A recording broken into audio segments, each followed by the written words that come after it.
The eye of Hurricane Maria just came ashore in Puerto Rico. Breaking news out of Puerto Rico at this hour. A strong earthquake struck overnight. In a new era of greatly reduced rainfall, the most precious commodity these days is water. And of course, on top of all of that, Puerto Rico has been battling a steady uptick in coronavirus cases. The combination of all of these disasters has just accelerated Puerto Rico's downward spiral. I'm not sure when it's going to hit bottom. The various crises of the past couple of years, especially since Hurricane Maria, have really pushed a lot of young people to question whether or not they should stay. Now, with our current situation with COVID, no one's leaving in large numbers yet. But my expectation is that once this is over, given the devastation to Puerto Rico's economy, more and more young people are going to leave.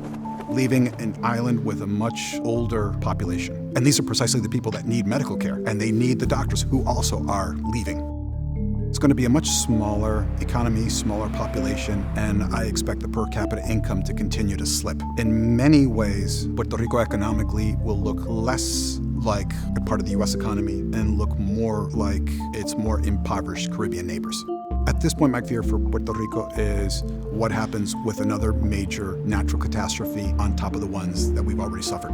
With climate change, we should expect not only more hurricanes, but larger and more devastating hurricanes.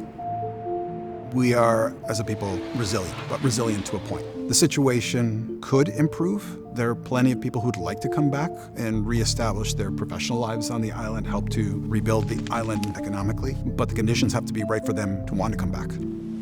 So I'd say the thing I love the most about Puerto Ricans is a love of life, a zest, a zeal, even during the toughest times. Enjoy today, and let's hope the best for tomorrow. Resilience is sort of built into our way of life, because in the end, we're the descendants of survivors. But ultimately, things are not going to improve until the federal government decides to step in and help.